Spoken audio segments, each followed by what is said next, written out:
Maka aku sarankan berbuat baiklah pada manusia, umumkan agar pasukan semua balik. Kenapa Hakim bin Huzam di sini mendatangi Utbah? Karena Utbah dianggap pada saat itu pimpinan perang. Iklankan supaya pulang. Utbah lalu mengiklankan, wahai sekalian manusia, tujuan kita keluar untuk menyelamatkan kafilah dan kafilah telah selamat, maka peperangan tidak diperlukan lagi. Mari kita balik ke Mekah. Panglima perangnya buat itu. Perhatikan di sini teman-teman sekalian ya. Orang yang paling benci dengan Islam, siapa dia? Abu Jahal berperang lagi di sini. Dia berperan lagi. Dia waktu dengar Utbah bilang itu pasukan perang, ini pimpinan perang. Maka dia melihat pasukan semua mulai siap-siap balik, maka Abu Jahal mendatangi satu persatu pasukan. Kenapa balik? Jangan balik, gitu kan. Teriak-teriak di pasukan, tidak ada yang mau dengar Abu Jahal. Tidak ada yang mau dengar, orang semua tidak mau perang. Dan dianggap dia bukan pimpinan perang. Abu Jahal lihat, di pasukan ternyata ada Amir al-Hadrami. Siapa Amir al-Hadrami teman-teman sekalian? Adalah ayahnya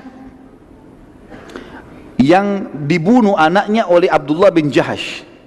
Kalau masih ingat tadi ada Sariyah ya, yang dibentuk Nabi SAW 8 orang dipimpin Abdullah bin Jahash. Kemudian ada 2 orang sahabat, Utbah bin Ghazwan dan Sa'ad bin Abi Waqqas yang hilang, sisa 6 orang menyerang.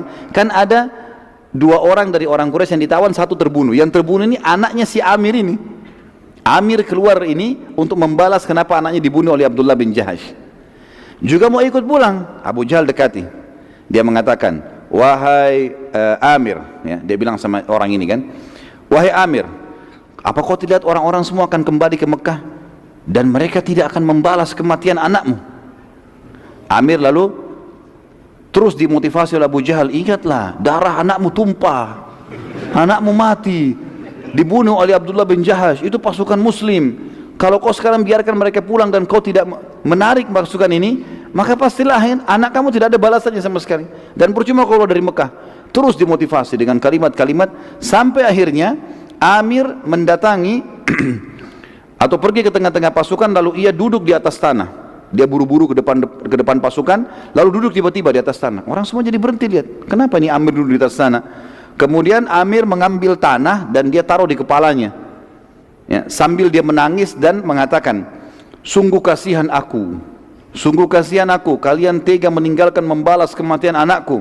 Demi Allah, kalau anak seseorang dan kalian yang mati terbunuh, kalian tidak akan membiarkannya. Terus saja Amir nangis-nangis gitu kan, debu dilempar-lemparin ke pasukan gitu kan, sampai akhirnya seluruh pasukan kembali. Kesian nih Amir, kita bantu saja. Ini semua gara-gara idenya Abu Jahal. Saat itu teman-teman sekalian, tidak seorang pun dari Quraisy, juga muslimin saling tahu posisi satu sama yang lain, tentunya tidak saling tahu kalau pasukan. Nabi SAW keluar bersama Abu Bakar berdua ini, mengumpulkan informasi. Jadi 2 orang pun yang ditawan oleh muslimin, itu orang Quraisy tidak tahu, karena jumlah mereka besar, nggak tahu kalau 2 orang, karena 2 orang ini tadinya yang ditawan oleh muslimin malam hari itu, mereka cuma tidak izin, mereka cuma keluar mau cari sumur, ketangkaplah. Jadi orang Quraisy pun tidak tahu kalau mereka ketangkap ya. Maka Nabi SAW keesokan harinya, pagi hari itu, di waktu duha, beliau pun keliling, nyari-nyari informasi. Maka keduanya, Nabi SAW dan Abu Bakar menemukan seorang wanita tua, dan Nabi SAW bertanya padanya, apakah engkau punya informasi apa yang terjadi di sekitar tempat ini? Perhatikan sini dalam strategi perang teman-teman sekalian, tidak pernah menanyakan masalah hal yang rinci. Tadi kita lihat juga kasus waktu pertama sekali Abu Sufyan mau menyelamatkan kafilah, bagaimana dia mengecek kotoran tadi unta itu, dan dia tidak bertanya apa-apa, dia cuma bilang ada orang lewat sini, oh ada 2 orang. Dia tidak tanya siapa mereka, karena enggak, langsung ke sana, langsung cek, oh ternyata betul, kirim surat langsung. Seperti itu. Juga 2 orang sahabat tadi begitu dengar dari 2 perempuan ini, nanti kalau kafilah lewat, saya akan transaksi dengannya, maka langsung pulang ke Madinah melapor. Begitu luar biasa mereka memata-matai dan sudah faham kalau ini adalah informasi yang dibutuhkan. Perempuan tua ini tahu kalau di sebelah ada pasukan Quraisy. Mereka lihat, perempuan ini tahu, dia tinggal di lokasi itu. Dia tahu kafilah Abu Sufyan sudah lewat. Nabi SAW tanya, apakah engkau punya informasi apa yang terjadi di lokasi sekitar sini? Orang itu bertanya, perempuan tua ini, siapa kalian? Kata Nabi SAW, bila engkau menyampaikan pada kami informasimu, maka kami pun akan menyampaikan kami dari mana. Orang itu bilang, aku telah disampaikan bahwa pasukan Quraisy sudah keluar dari hari ini dan hari itu, dan sudah melewati wilayah ini dan wilayah itu. Bila itu benar, maka pastilah pasukan Quraisy sudah berada di belakang bukit ini. Perempuan itu bilang, gitu kan. Dan aku juga sudah mendapatkan berita kalau Muhammad keluar dari Madinah, dia tidak tahu ini kalau Nabi SAW ini. Pada hari ini dan hari itu, dan sudah melewati lembah itu. Kalau memang benar, berarti mereka semuanya sudah ada di sini. Ditunjuk udwat di dunia, lagi ada di situ, gitu kan. Maka Nabi SAW lalu bertanya, bagaimana dengan kafilah Abu Sufyan? Orang itu mengatakan, aku tidak tahu. Ini bagian dari kecerdasan Abu Sufyan tentunya juga di sini, kata para ulama sejarah. Bukan memuji orang kafir, nanti dia masuk Islam. Tapi bagaimana Abu Sufyan itu sampai tidak ada satu orang pun tahu tentang kafilahnya. Sebagian ahli sejarah mengatakan Abu Sufyan menaikkan unta-untanya di atas bukit-bukit. Enggak biasa unta naik atas bukit, tapi dinaikkan di bukit, melewatin bukit-bukit. Jadi sananya akhirnya tidak ketahuan. Orang-orang di sekitar tempat itu pun tidak tahu.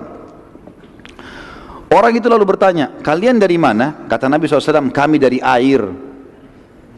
Orang-orang Arab teman-teman sekalian, seringkali kalau mau memperkenalkan dirinya, dan suku-suku Arab itu hidup di satu lokasi kalau ada mata air di situ, dan mereka beri nama. Misal mata air apa, mata air apa. Jadi orang taunya, kamu dari mana? Kami dari mata air ini. Jadi mereka sudah tahu seperti itulah. Maka itu perempuan yang tanya, dari mana kalian? Tanya Nabi SAW. Kata Nabi SAW, dari air. Perempuan itu tanya, dari air apa? Kata Nabi SAW, air. Selesai, ditinggal. Jadi yang dimaksud oleh Nabi SAW adalah, bisa kata ahli sejarah, air, mata air Madinah tapi tidak disebutkan, atau yang dimaksud adalah kami dari sperma. Dari air, kata para ulama. Nabi SAW mengatakan, kami dari air manusia. Selesai. Dan tidak perlu menjawab lengkap, gitu kan. Kalau dijawab, perempuan ini akan memberitahukan Quraisy nanti. Setelah itu, Nabi SAW sudah tahu ternyata di belakang bukit ini saja sudah ada pasukan Quraisy. Khabbab bin Mundhir radhiyallahu anhu mendatangi Nabi SAW dan bertanya, wahai Rasulullah, apakah pemilihan anda? Jadi waktu itu Nabi SAW akhirnya memasang tenda-tenda, ya, mengatur kemah-kemah para sahabat, dan ternyata berada di tengah-tengah lokasi. Jadi misalnya meja ini gunung, di belakang gunung, kalau orang mau ke belakang ke pasukan Quraisy harus lewat, gitu kan, putar dari sebelah. Belakang ini banyak kebun-kebun kurma, di sini banyak sumur. Maka kalaupun Quraisy mau nyerang, mereka harus mutar gunung baru bisa berhadapan dengan Nabi SAW. Nabi SAW meletakkan pasukan berkemah di tengah-tengah lembah. Jadi bukan di dekat sumur, tapi di tengah-tengah lembah. Harapannya nanti kalau Quraisy mutar lebih dekat untuk dilawan, gitu. Khabbab bin Mundhir, salah satu ahli perang Ansar di Madinah, berkata, ya Rasulullah, saya ingin bertanya, apakah pemilihan tempat ini di tengah-tengah lembah ini wahyu dari langit atau hanya strategi perang anda pribadi? Dan ini yang saya bilang tadi teman-teman sekalian. Jadi Nabi SAW mempertemukan antara pendapat pribadi beliau, ijtihad kalau belum ada wahyu, dengan wahyu kalau turun untuk membenarkan itu. Kalau pendapat beliau SAW tidak sesuai dengan wahyu, maka beliau tinggalkan, gitu kan. Di sini kata Nabi SAW, ini cuma strategi perang, nggak ada hubungannya sama sekali dengan wahyu. Bukan Allah yang suruh berkemah di tengah-tengah lembah. Maka kata Khabbab radhiyallahu anhu, baik, kalau begitu Rasulullah, kami memiliki pengalaman dalam berperang dan bertahan di Madinah. Maka pendapat kami, kita tidak tepat kalau berkemah di tengah-tengah lembah ini. Yang paling baik adalah kita menuju ke belakang kebun-kebun kurma itu, di situ banyak sumur, pasukan berkemah di situ. Sehingga mereka bisa minum kalau haus, mereka bisa memberikan minum pasukan kalau lagi berperang. Dan Quraisy tidak punya sumur di situ. Kalau mereka pun mau minum, kalau habisan air, mereka harus mutar ke belakang pasukan muslimin. Maka Nabi SAW mengatakan pendapat yang baik. Lalu Nabi SAW mengikuti pendapat sahabat itu. Dan ini juga pelajaran teman-teman, pentingnya orang bermusyawarah. Dan bukan aib kita memberikan masukan kepada seseorang kalau memang ada pendapat yang lebih baik. Dan Nabi SAW menunjukkan kebijaksanaan beliau untuk mendengar apa yang disampaikan.